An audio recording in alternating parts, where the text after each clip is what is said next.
Hi everyone, welcome back to topic 7 of 102 CD 102 CEM. And in this video we're going to be talking about the charging and discharging of a capacitor and an inductor.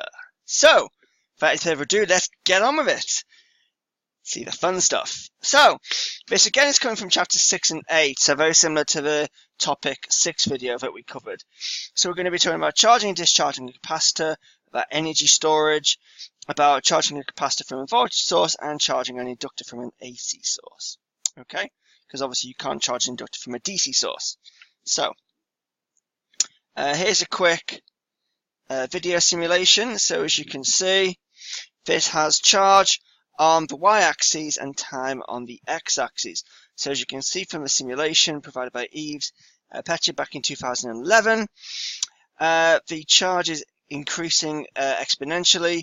The red dots, which represent the electrons, are moving from the upper terminal here, flowing around, and are building up on the negative terminal there. And as you can see, the process gets slower as the capacitance starts to reach the peak. Once the charge starts to reach the peak of its exponential curve. So it slows down, which emphasizes the point that we had that current is changing when the voltage is changing, and only current can flow when it's changing as well. So you have a fast flow current initially, and then it decreases inside. So as you can see now, we've only got one electron left. That is slowly moving around because it's obviously reaching the saturation point, and that is slowly going to move around there. So I'll just wait for that to complete its transit.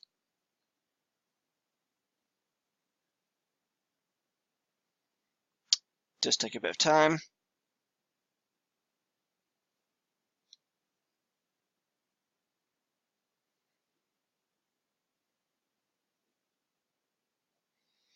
As you can see, it's nearly reached its saturation voltage now, so we're nearly there. And the slot's in the position there. And there we have it. So here's the discharging now. So you can see it's very fast to start. We've got the current on the y-axis, again the time on the x-axis. So you can see here it will initially discharge very quickly, and then it will slow down as it starts to reach the 0 point there.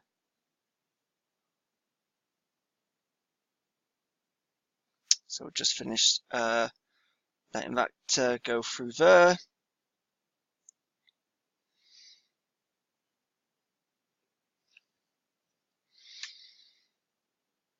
Like I said, looking at this, it just emphasizes the fact that it starts off, the current flow is very quick initially, and then the current slows down as it reaches its either saturation point or its fully discharged point. You can see that. And the shape of these graphs here was discussed in the previous video in topic number 6. So we described the equation that governed that. So you can see there, the last electron's going from there. It's moving very slowly.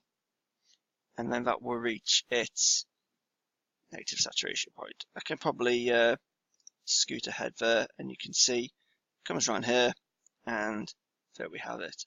So that gives you an idea about how it actually works. Okay, so let's move on. So this is about how fast can we actually charge a capacitor. Okay, so suppose you want to charge it over a relatively short period of time, say a time interval t, and we want the Vc of t is shown in this here. I know it's supposed to be an exponential curve, but for terms of simplicity, I've just approximated this to a straight line in this case. Okay? Okay, so in order to do that, what kind of current do we need? So the capacitor voltage on the changes from the interval 0 to t, so 0, remember, is here, t is here, so the current can only flow during that interval because obviously here there's going to be no, and here is going to be equal to the supply voltage. So the current can only flow between the 0 and t period. Okay, we know from topic number 6 that IC is equal to C dVc by dt. So the current only flows when the voltage is changing, and the capacitance obviously stays the same because it's the capacitor. It's not going to change in the middle of the charging sequence. So that means that the gradient of this dVc by dt curve is also the required current. So IC is equal to C dVc by dt, which is equal essentially, so you've got the saturation voltage here, obviously it's initially discharged, so the difference is just the supply voltage, and you've got the time period. So that gradient is simply Vs over T. So it's worth noting that the voltage across a capacitor increases linearly if the current through it is constant, i.e. if it's charged from a constant current source. So the standard current sources that we have. We should also know that the capacitor is charged to voltage Vs, because that's the supply voltage. So it can't go any above that. And since we know from topic 6 again, that Q is equal to CV, then the charge on the plate is equal to CVS, coulombs. So we have a capacitance of it multiplied by the supply voltage, Vs. So the charge on the plate is actually equal to the area under the curve. So if this is your capacitor voltage, that's your time, then this area here underneath the curve gives you the charge on the plate, which obviously, as we know from basic basic kind of maths, is that if you've got a curve and you integrate between the two limits, then that gives you the area underneath the curve. So the charge on the plate is equal to the integral of the capacitor current IC with respect to T dt, which gives you the area underneath that, and then that is equal to C Vs. But say we want to charge it quicker to reduce the overall time. The final charge on the plate has to be the same, so no matter what the current is that you use to charge it, the charge on the capacitor is the same, because obviously the storage capacity of a capacitor isn't going to change. So the area under this curve here, so the area under here, has to remain the same. So for a larger current, flows for a shorter period of time, which makes sense. But that means that we can't charge it up instantaneously because you get this immediate jump, and there'll be no area underneath the curve, as in this case here. So that wouldn't happen. So because you would require an infinite amount of current, which obviously we don't have. So therefore, it's impossible to change the voltage across a capacitor instantaneously. The area stays the same. So for example, here, you've got a low current for a longer period of time to charge it. So it's very similar to what happens with your mobile phones. This is when we've charged it in a very short period of time.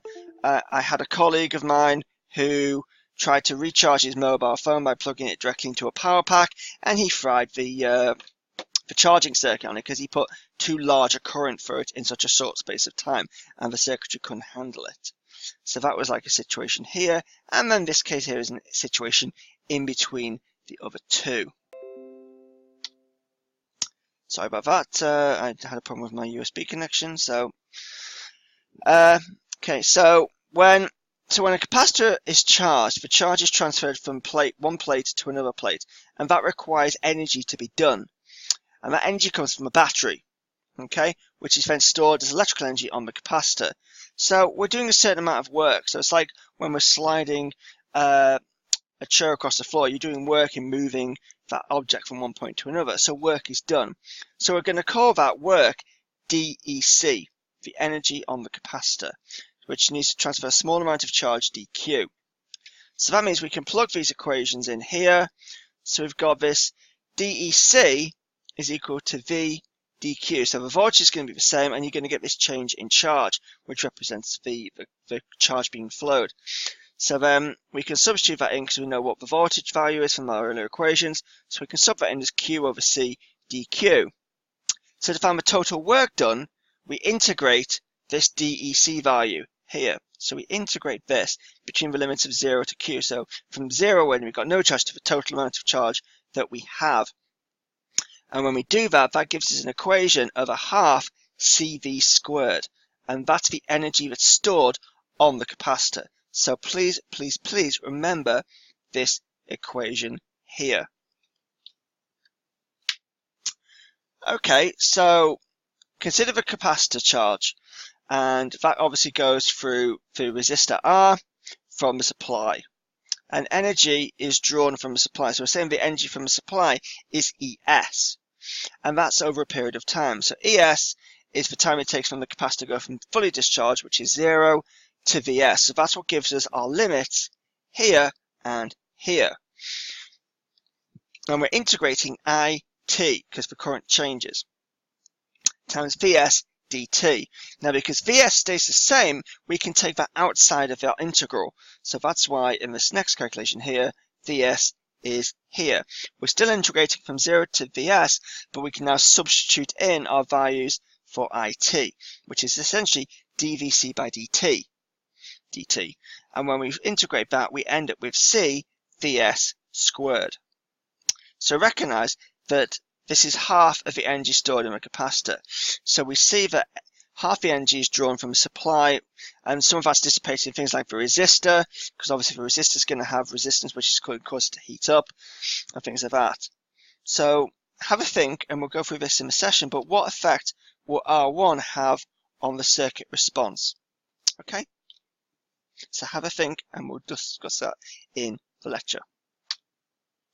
Okay, here's an exercise. So have a look at this. You've got two capacitors. You've got a switch in between them. So what's the energy when the switch is open?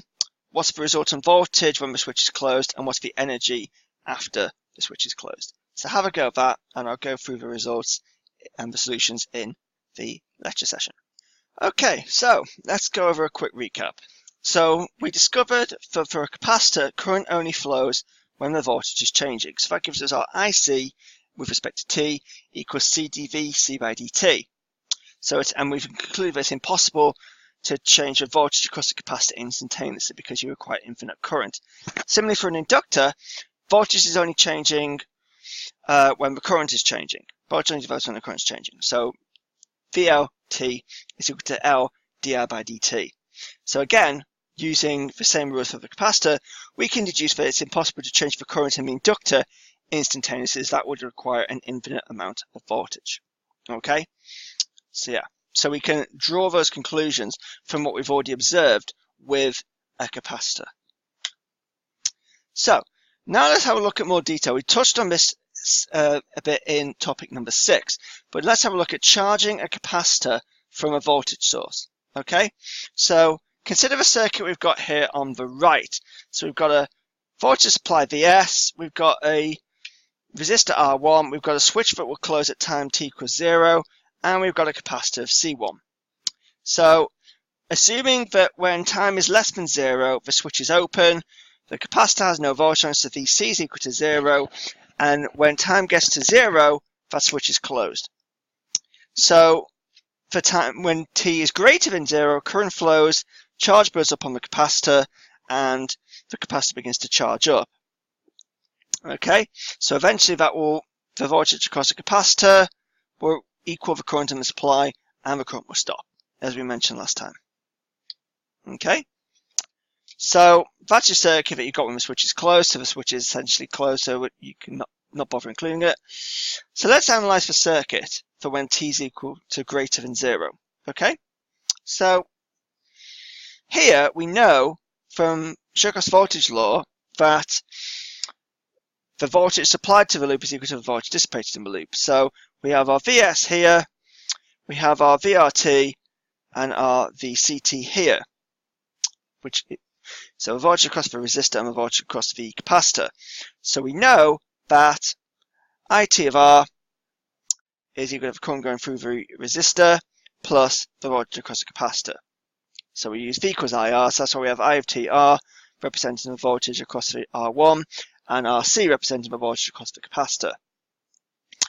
So we can substitute this in, so IC of T is equal to C dVc by dt, so we can substitute that in to here, so we can substitute this in here, so our Vs is equal to RC dVc by dt plus Vc. So you can see here we've got our RC time constant. And this gives us a first order differential equation, okay, which specifies how the voltage behaves as a function of time. So the solution to that is given here. So our Vc of t is equal to Vs plus an unknown value a times the exponent of minus t over Rc.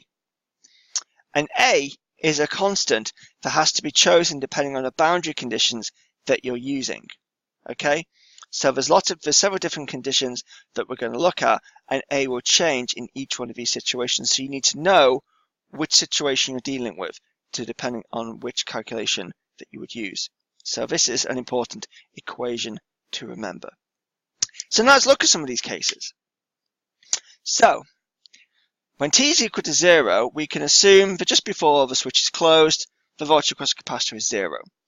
And assuming it's initially discharged, we've said t equals 0 plus. So that's just a tiny piece of time after the switch has been closed. And so Vc is also 0 because it can't change instantaneously.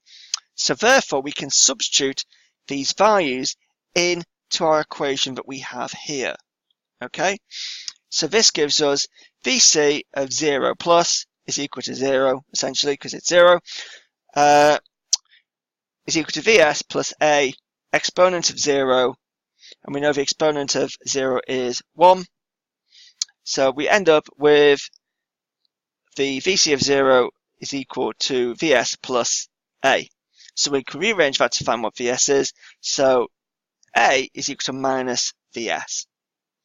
So now that we know what this is, we can then substitute that back into our initial equation. So Vc of t is equal to Vs minus Vs e to the minus t over Rc. And because we've got two Vs terms here, we can collect our like terms, we can take that outside, put a bracket around it, and we end up with this situation here, where we have Vs multiplied by 1 minus e to the minus t over Rc. And that's known as the charging equation for the capacitor. And remember that the Rc is the time constant that gets us to approximately 4 time constants will get us to approximately our full saturation value. So there's more information about that if you go back to video number 6 or topic 6. So here is a basic equation. So you've got your voltage across the capacitor here, you've got your time across here. This line here represents the saturation voltage, so it can't go above that saturation value. And so Vc is equal to Vs times 1 minus e to the minus t over Rc. So the Rc time constant is the gradient from the initial point here, which is what this dotted line represents here. And if we get to the saturation voltage and go down, that would then give us our Rc time constant. So this is showing how we produce that diagram that we showed you in topic number 6. Okay, so this is showing you how that's made. As we said, the 4 time constants is approximately 98%. When time is equal to infinity, you get the full saturation value. At time is equal to Rc, we can substitute the values in for that. So if we go back to there, then it'll be minus Rc over Rc in that case. So you'd end up with Vs of 1 minus e to the minus 1, which gives you 0.632. So that just proves mathematically what I said in the previous video about how one time constant gets you to 63% of the saturation value. And I've already covered a lot of this on this slide. So many systems respond in a first order manner. That's because there's only one capacitor. So I wouldn't give you a system in level 1 where you have more than one capacitor in it. Or if you did have more than one, you would be able to use the rules that we learnt in topic number 6 to then combine these together in order to just get one single resistor. Capacitor, even. One resistor and one capacitor, because you can get one resistor from the Thevenin equivalent circuit. So an example of that is like a thermometer, for example. You'll start doing second order differential equations going into your second year and beyond that. So yeah, nothing to worry too much about at the moment. Okay, let's go into a separate situation now. So what happens if your capacitor is pre-charged? So what if, for example, I've gone into my drawer, I've got this, I've measured it, and there's a slight voltage across it. Okay, so what's going to happen there? Well, I could ground it, discharge it, but what happens if I try to charge it when there's already charge on this? Okay, that's what we're dealing with in this second scenario. So we're assuming that Vc just before the switch is closed, so Vc of 0 minus, isn't equal to 0. So we're saying it's equal to something called Vi. So the initial voltage. Okay, so say here, you've got this VI here, and then the difference is Vs minus Vi. That's how much it's got to charge to get to the saturation value. The rest of it is just exactly the same. You've got this pre-value, when the switch is closed, bang, it starts charging, and then you've got your charging exponent curve going up like that. And again, it's still an exponential curve, but our boundary condition is slightly different, so our A value is going to be slightly different. So let's find out what that is. Okay, so let's have a look at the maths. So the charging law is the same as I've said, but the boundary condition is different. So in this case, Vc of 0 is equal to Vs plus A equals to I. Okay, because you've got this initial value here. So you can rearrange this to find out what A is. And A turns out to be minus Vs minus Vi, with the Vs and Vi in brackets. So now we can substitute this A back into our general equation, and we get this. So we get Vs minus Vi times the exponential of minus T over Rc. So then what we can do is we can collect all our like terms, and we get Vi plus Vs minus Vi times 1 minus e to the minus T over Rc. So that's broken down into 3 distinct parts. Okay, so here the Vi is your initial value. So that's whatever this pre-charge value is. Okay, that's what that value is. So that's your first step.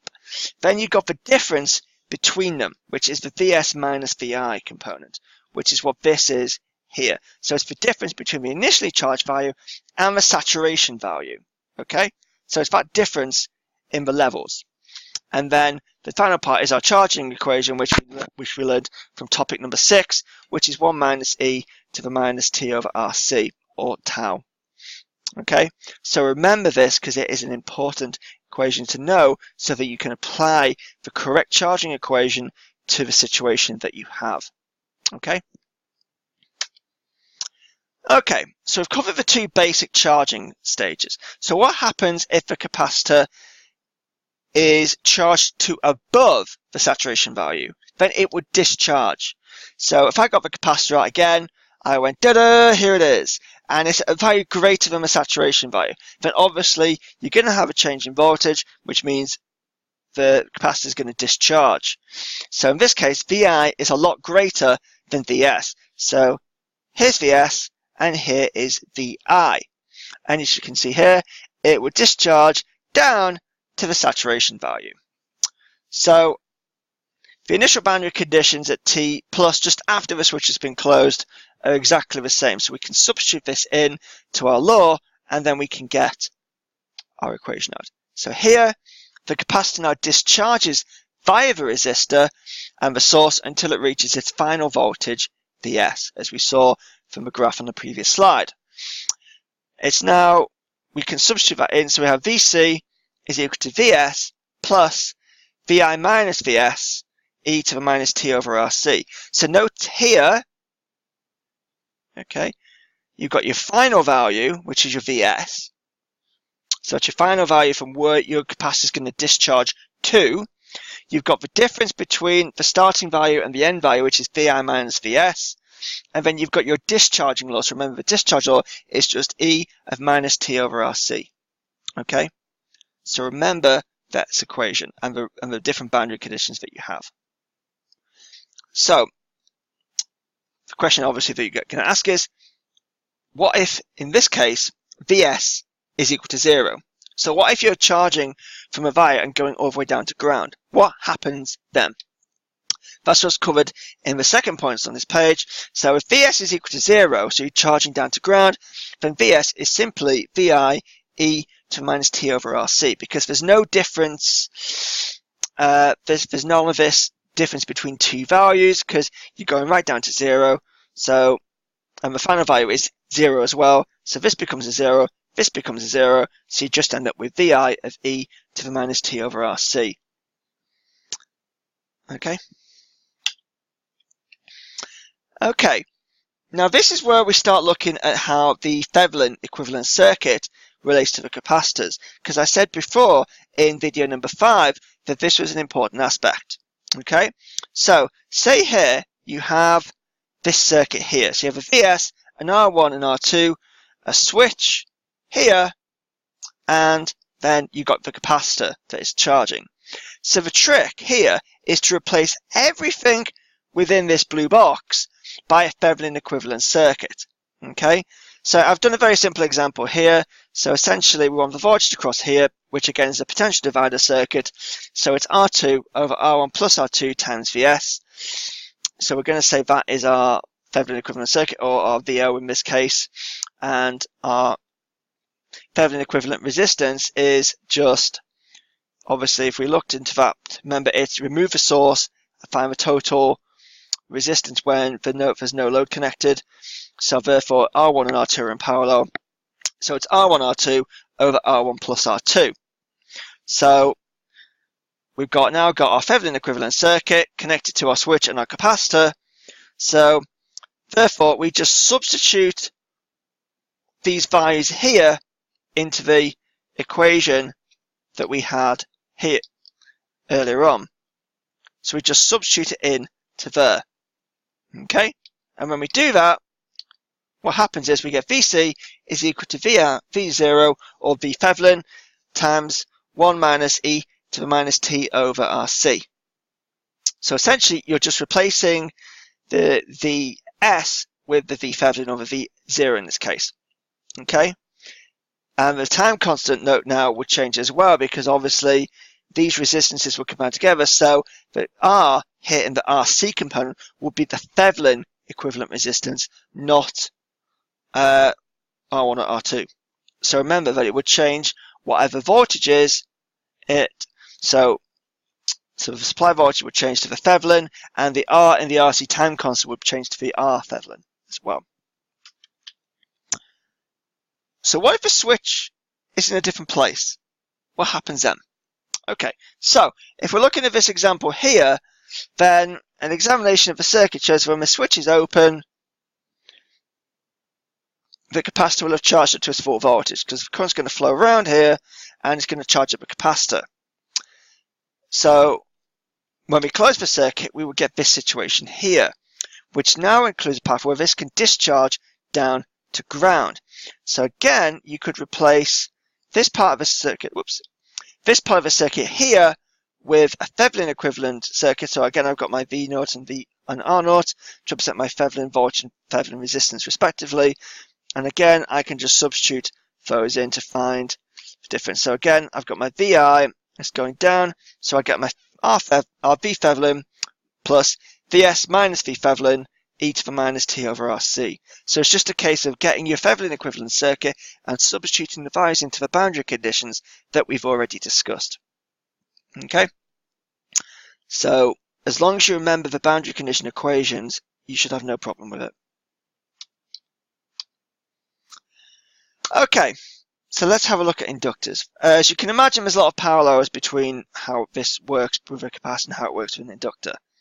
Okay, so again, as we mentioned earlier, you can't change the magnetic field instantaneously, since that would require an infinite amount of current. So we can't do that. Okay, so we can again come up with a very similar situation here. So we can consider the circuit here. So again, we'd have a supply, a resistor, and an inductor. Okay, I know technically in this situation it wouldn't work because it's DC, so it wouldn't actually change. So this will require to be an AC supply.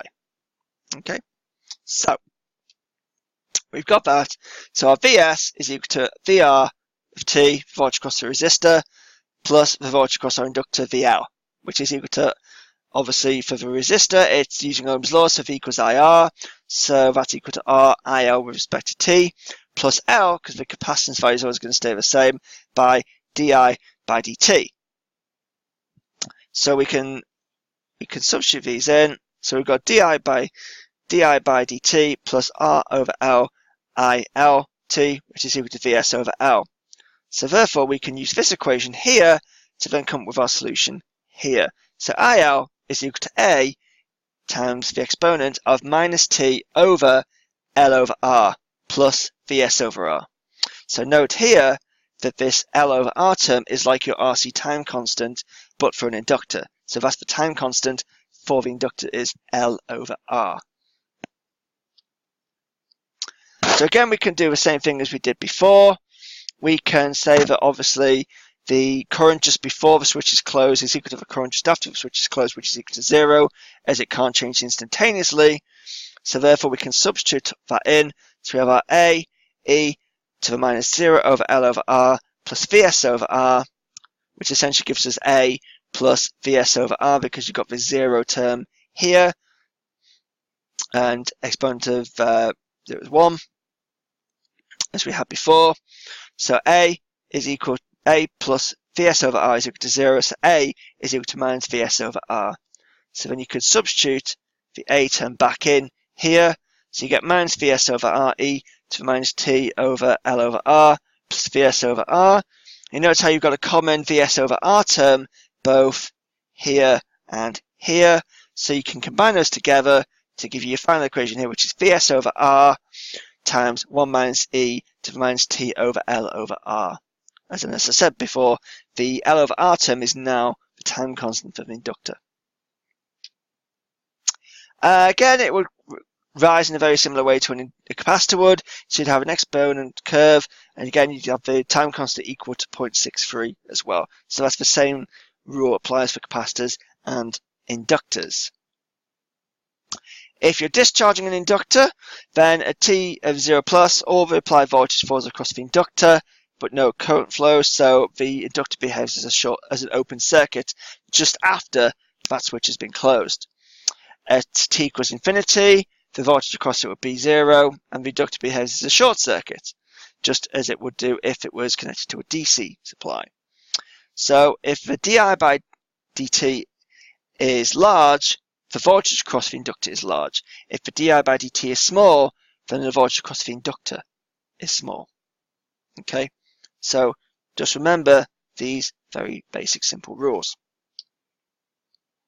So there's discharging inductor, so again it's a discharging curve, so it's VL is equal to Vs times e to the minus T over L over R. So again, there's a lot of parallels with the capacitor, so I'm not going to go through all the mathematics and things again. For that, I can let you have a look at that in your own time. And here's a nice little video about what goes wrong, or if you deliberately try to blow stuff up on purpose, which I don't recommend you doing because the development officers in the lab will get a little bit annoyed. But here's a nice little video that just shows you what happens if you get it wrong.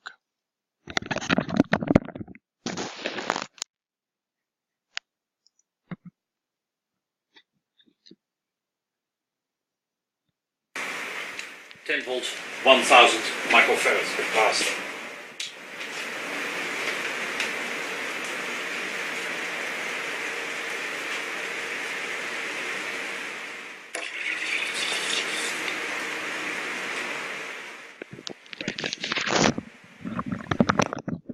Notice how that's an electrolytic capacitor, so you can see the negative side to show you which side it's on.